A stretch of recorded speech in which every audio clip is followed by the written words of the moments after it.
Hey, this is Kieran from Greatness HQ, and today I'm really pumped because on the line with me I have entrepreneur, motivational speaker, and the CEO and founder of Addicted to Success, Joel Brown. Hey Joel, how you going? Doing good, buddy.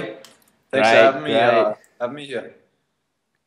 Okay, so let's start this thing off by just giving our viewers a bit of background about yourself and how you first found your passion for success.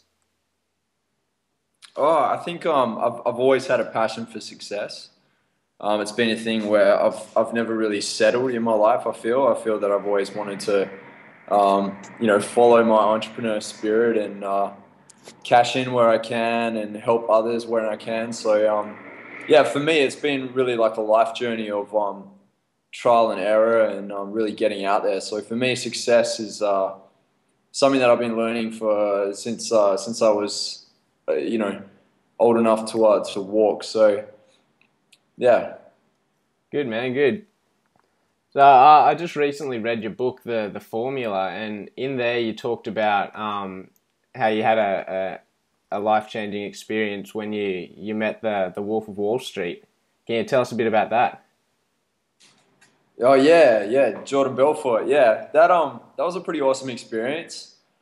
I was around about, I would have been probably about 24 years old, and I was in a bit of a rut in my life. I had just left the music industry, and I felt that I'd lost my passion for it, and I was just really a little bit lost and like wondering what's next and what could I turn to, and how can I better myself. And I was working for a sales company at the time in the city, and they organised a workshop with Jordan Belfort.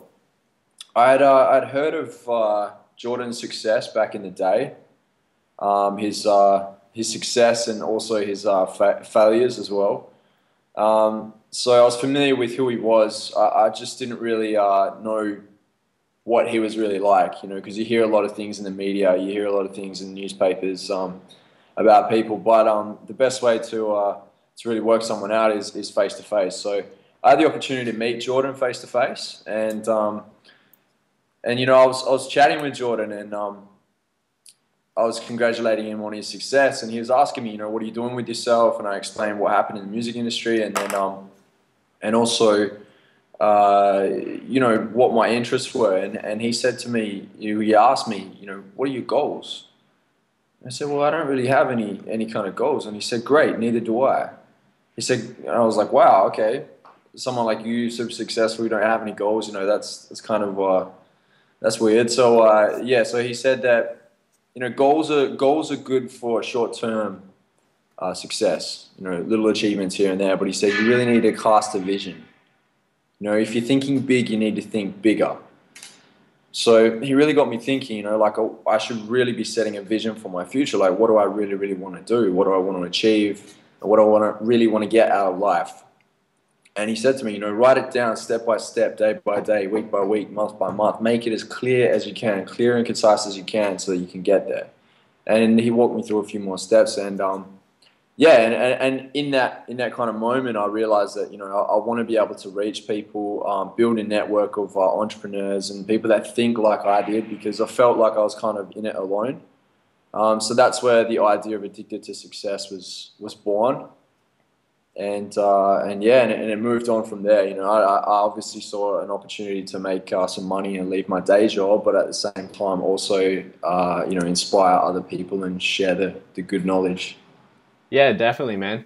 So where did the idea for blogging first come? Was that just the media, the mode that you thought you would be able to reach the most people in, or how'd that come about? I've always been pretty cluey online, and I had an interest in like how social media works and how to build online communities, things like that. So for me, I'm the kind of the push the buttons kind of guy. So I'll get on, I'll push all the buttons, I'll install things, I'll have a play around with it. I don't really sit there and read instructions all day. So for me, it was really quick. Have a look. What is considered to be the best platform to start a blog, or to reach people through a certain medium. And a lot of people were saying, a lot of professionals were saying WordPress. So I jumped in there and I just started messing around with things, adding plugins and you know putting up posts and playing with the theme and everything. And and it all kind of started to come together. And I think I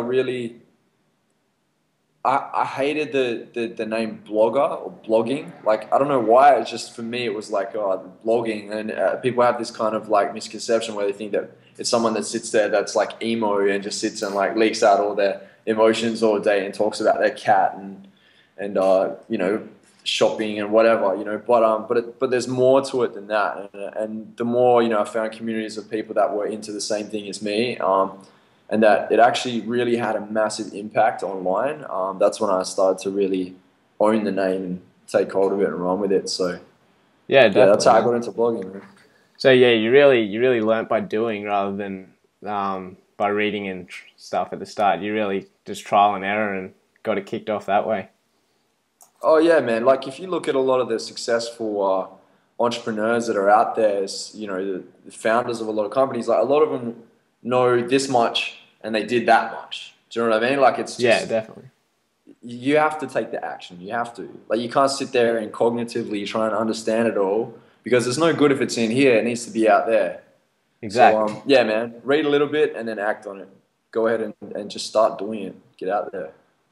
Definitely, definitely. So can you maybe touch on some of the key elements for setting up a blog and getting it up and running for those of our viewers that are interested in this kind of stuff? Yeah, yeah. So I mean, the key elements obviously is find a platform that you feel you're going to be able to use and that you understand. WordPress has kind of become the industry standard. If you look at a lot of the other like successful blogs or big platforms out there, most of them are running through WordPress. It's nice and easy, easy to use.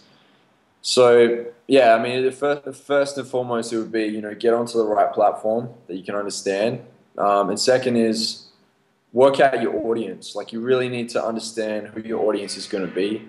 It sounds kind of corny, but like, kind of create, even if you have to draw down or create a character of what your main audience is going to look like. Is it going to be like this little dude with a baseball cap backwards, and he's into hip hop, and he listens to Lil Wayne and Drake, and I don't know, like, you know, you really need to like work out like, who's your audience, what's their taste, um, because this is the thing, right? Like, you need to understand your audience, because you need to understand like what you need to deliver to them.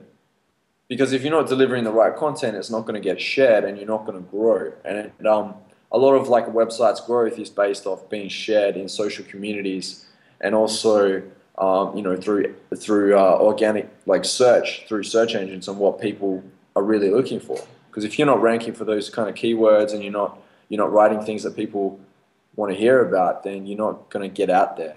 You're doing a lot of work and getting no kind of response. Yeah, absolutely, man. And that all comes down to really building the value for your customer anyway, because if you're not writing the type of stuff they want to hear and the type of stuff that they want to learn about, then they're not finding value and they're not going to come back, are they? Yeah, 100%, man. You've got it. That's right. So you've got a massive social media following, and how did you really kickstart that when you first started? How did you grow that? So social media is, here, I'll give you an example, right? This is something that I learned from a guy by the name of Gary Vaynerchuk. And Gary Vaynerchuk, he was able to build his family wine business from a brick and mortar store that was making $3 million a year. He moved it up to $60 million a year within a matter of a few years, because he brought everything online. He did social media the right way. He did video blogging and everything that he needed to do.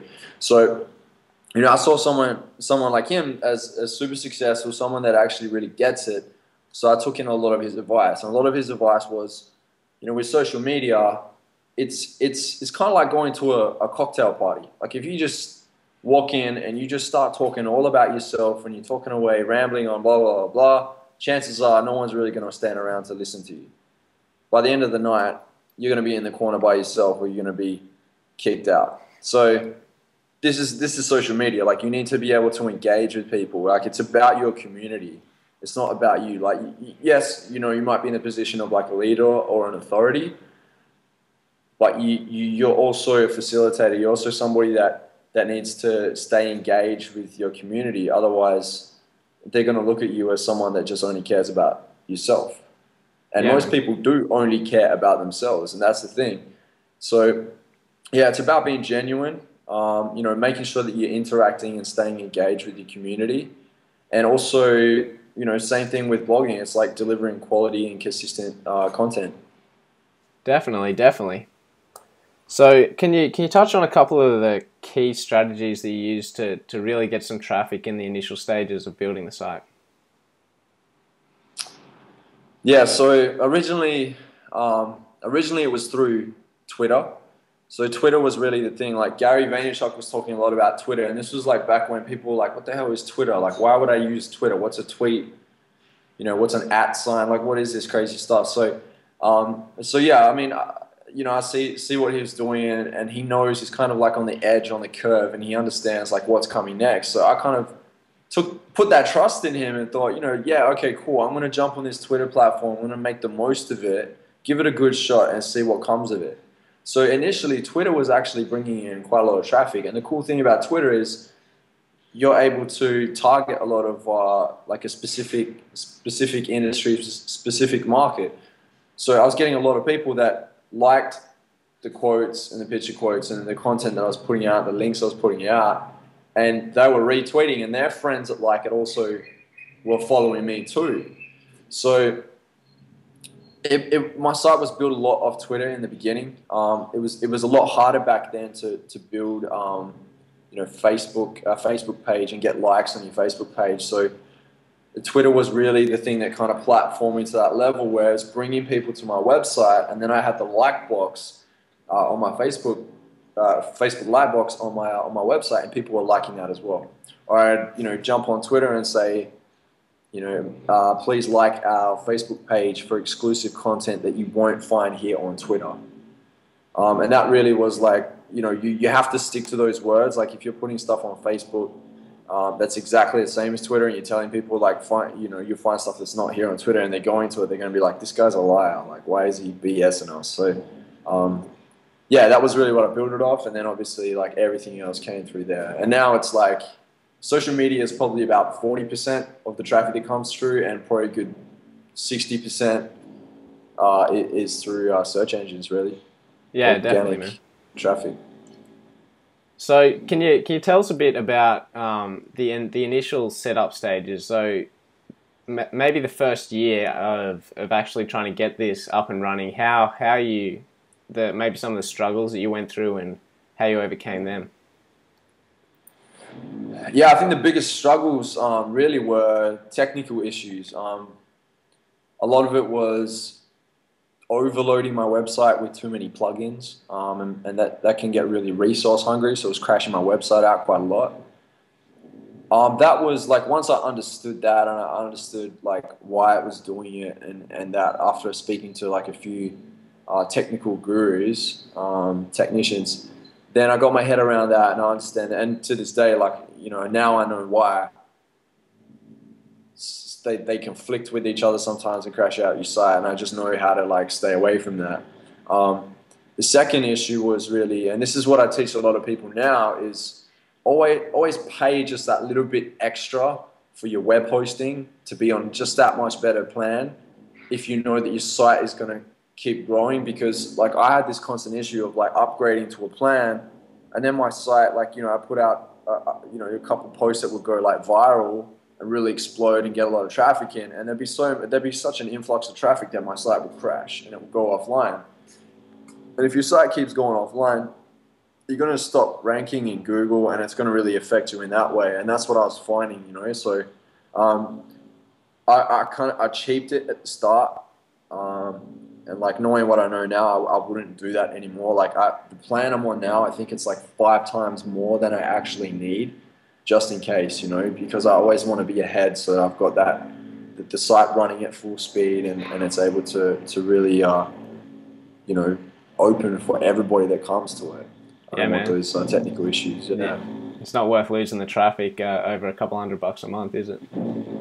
Yeah, exactly. And that easily converts. Like, you get those people that could have been on your site, like they'll be there, and you get that money through advertising or affiliates or whatever way you're monetizing. Absolutely, man. So there's a lot of motivation blogs out there. What do you think sets Addicted to Success apart from these blogs? We keep a lot of our content original. I know because I see a lot of blogs that actually link back to Addicted to Success. And what usually happens is they usually copy, so they'll select the whole entire article, copy it, and they'll paste it into their WordPress and then post it up, not knowing that there's actually still links that are going to Addicted to Success. And, you know, like I don't mind at all, like if people are, you know, sharing the knowledge and spreading the word, that's all good. But it affects them negatively with their SEO. And it also can affect me as well. If I'm getting a website that's constantly, you know, reposting my stuff and there's constantly links coming back from that one site, it's Google does not like that. So, yeah, I think that we really cornered the market. Like we've covered so much in motivation and the picture quotes and you know, the inspirational content that they're like, I'm not so much looking at what we've been looking at for the first 3 years. Like I'm moving to another level.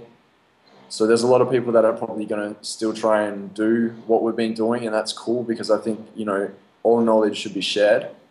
And that's good, but like I'm always looking ahead. I'm always looking at the next thing. I'm always looking at platforming up to the next level. And as far as content goes, as far as like courses, training, products, like all these things that we're starting to bring out, this premium content, this is just going to be like on another level. So yeah, definitely something to look forward to. Yeah, man. So you definitely got to keep evolving with your customers and with your audience as their needs grow. You need to grow with them, or you're not going to stay up to date and you're going to lose out. Yeah, exactly. And yeah, I think we're gonna start hiring as well soon. This is the one thing with you know, running your own business, is that it's hard to find people that are like-minded in the way of like seeing the same vision as you. So you really need to, like, even if it takes just a little bit longer to find someone and you know that you can kind of hold out a bit more, sometimes it's worth that. Because a lot of you know, millionaires, entrepreneurs, people that I know that are super successful or that have been running, you know, $1 million businesses, they say their biggest problem is people. So it's like hiring the right people and finding the right people. So I'm always keeping an open ear and open eye for the right person for Addicted to Success, that gets the vision and wants to be a part of something, you know, truly amazing. And I think, you know, it's getting to the point now where it's like we need people. Like we need to start hiring as well. So it's starting to get a little bit epic now. So Awesome, man. yeah. Well, good on you. So obviously at the start, there's a lot of moving parts, and in growing the blog, there's a lot of things that have to be done. So, again, because you're doing it mostly on your own now, and you talked about hiring, do you have a schedule or a kind of daily routine that you go through to check off all the things that you know need to be done in order for the blog to keep going that day? Yeah. So I time block. What I do is like there's like a few different parts in my day, right? I stage it. So it's like the morning I wake up, I listen to like an audio CD. It's like a self-improvement CD, Jim Rohn, Les Brown, Tony Robbins, whoever, right? Because that's when like your brain is cycling the craziest. Like that's when it's absorbing all the information that it can. It's on that good level where it's going to be basically like a sponge and it's just going to soak it all in. And that will set the mood for your day. So the first thing when I wake up, I listen to something that's inspiring. I then go and meditate. So I meditate for 15 to 20 minutes. I do TM. It's called Transcendental Meditation. So it's not so much like airy fairy like kind of meditation. It's more just kind of like repeating a mantra over in my head and kind of transcending and coming back out, transcending. And I find that really sets an awesome tone for the day. I then go and make sure I have my breakfast, have my shakes, my vitamins, minerals, herbs, whatever I'm getting onto, because health is very important, just as much as wealth.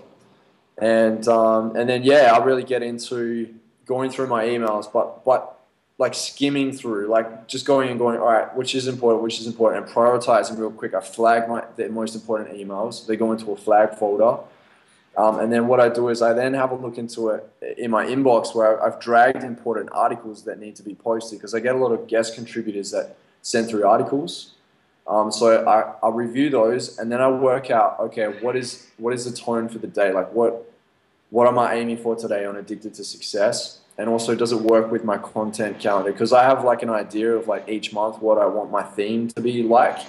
I don't like to restrict it too much. Like I like to keep it kind of loose, but try and run it along a certain guideline for the month, and then move to another theme and another subject and focus more on that. So yeah, so it's that, and then a lot of it is like then social media. Lately, it's been a lot of interacting with other bloggers, a lot of other experts, people like that, because we are taking it to another level where we want to start bringing a lot more of the experts in. You don't want it to be like the same repetitive information that's put out there all the time. Like you need to start bringing in people that can bring different kind of values to the company and to the viewers as well. So that's basically it. And then obviously like once a week I'll try and get onto like the mail outs and work out what my email will be to my followers and subscribers. Yeah. All right, cool. So I've got one more question. What is the biggest key to your success? If you could sum it up. The biggest key to my success, I think the biggest key would be that I'm passionately curious. That like I loved like I'll sit there, man, and I'll watch like an hour long interview with like some sort of expert in some field just to get that one little nugget of information. Because I'm that curious. I'm like, every little piece of information that I can get, and then I can go, all right, am I going to implement this? How does this fit into my jigsaw, into my puzzle? How does this really fit so that I can create the bigger vision and the bigger picture? So for me, it's like I've always been passionately curious about learning like new things and then acting on it and making it happen. I think that's really the key to success. All these billionaires, philanthropists, astronauts, Einstein, like people like this, they've all been passionately curious about what they're doing, and that's why they're so successful. It's because they keep digging and digging and digging and digging and finding ways to improve on what they already know and fine-tuning and tweaking. And I think that's when, most people just do the 90%, but it's the 10% that gets you the cut above the rest. That's what makes you the cream of the crop. Yeah, man. So if you're passionately curious, you're the cream of the crop, man. That's where you're going to be. Yeah, I was listening to an audio by Tony Robbins the other day, and he really talked about the rewards of being outstanding, other than just being good or exceptional. All the rewards are in that top 10%, and just going the extra step further than where others give up, and it's really not that much more, but it really pays off in exponentially, doesn't it? Oh yeah, tenfold, man, tenfold, definitely. Yeah, Tony's amazing, man. I could listen to that guy all day. Yeah. He's awesome. And so, you're in Kuala Lumpur right now, and you've been able to travel the world really on the success of Addicted to Success. So how has this site really changed your life? Oh man, exponentially. Like it's the main reason why, or one of the main reasons why I wanted to really monetize, make some money from blogging. Wasn't to make millions of dollars, or it wasn't to make, six-figure incomes every year or anything like that. For me, it was like, I wanted to get the hell out of work. So I had the freedom to be able to be creative, to not stress, to wake up when I wanted to wake up, to have good value in my relationship with my fiance, to have more time with my friends and family. So, I mean, that was really the why. It was really to just have that freedom. And this is what it's allowed me to do. And the crazy thing is it's at everybody's fingertips. Like, you can do it. You seriously can. I don't want to be that guy that's like, I did it, you can do it too. Because that's like, I'm not Mr. Joe, everybody. Like, hey, you can do it, I can do it. But, like, the opportunity is there, man. Like, 60% of the jobs that were out, 50 years ago, they're all dying off, man. Like 60% of the jobs that are out now are all new. They're new in these next lot of generations. So things are changing, man. It's not, you can't go by these old school rules anymore. You can't go but even the education system is still kind of backwards. There's a lot of catching up to do, really, because we're evolving and adapting very, very quickly to technology and everything that's coming out. So, yeah, I just think that there's an amazing opportunity for you to be able to live life, on your own terms. And it's online, man. That's where all the eyeballs are shifting. They're all moving online. And that's where everything's going. That's where the money's going. If there's eyeballs going, the money's going there too. And for me, money equals freedom. So when you're working online and you've monetized from your website and you wake up when you want to do, or when you want to, you're getting that more time and more freedom. And that's really what you want to achieve. You want to achieve more time and more freedom. You don't want to be having less time and, more money, but less money and more time. You want to be able to have more time and more money to have freedom. Absolutely, yeah, man. Money's just numbers in a bank account, isn't it? It doesn't really affect your life if you're not free. Yeah, I mean it keeps you comfortable, that's for sure. Yeah, man. So, what are some of your goals that you have for Addicted to Success in the next year, in maybe 5 years? Yeah, so with Addicted to Success, I'm focusing more on education. I see, I get a lot of emails now from a lot of people from, third world countries and, young people that are still in high school, and they're telling me how much the information has changed their life. And a lot of them are still very kind of like, they're not guiding like what direction they could go. They don't know all the opportunities. Like a lot of people want to be successful, but they don't know how to get there. They don't know like what's out there. So like I kind of see myself as the seeker, like somebody that goes and seeks the opportunities and then exposes it to people, to help them out. So Addicted to Success is more about educating people that you don't have to go through the same old protocol of working the 9 to 5 and sitting in commuting in traffic for hours and hours a day to go to and from work and wasting your life. So yeah, we're really looking at implementing a lot of courses, products, some more coaching and events, things like that as well. Like it's a perfect platform to launch for events. Hopefully, Tony Robbins, Robert Kiyosaki, T. Harvick, like, these kind of guys all come together at these Addicted to Success events. I mean, that'd be pretty awesome, to be able to do something like that. So that's something that's really, a plan that's in the works for the future. And yeah, we really want to be like that hub spot for the next level of self development and education. That's awesome, man. Do you have any final advice or words of wisdom that you'd like to share with our viewers? Yeah, my advice is to basically like never settle on what you think you need to do. You need to be 100% happy. You can't be 99% happy and be sitting there going, "Where's that 1%?" Like you need to really find that thing that fills the gap and that really makes you feel whole. Because at the end of the day, like life is short.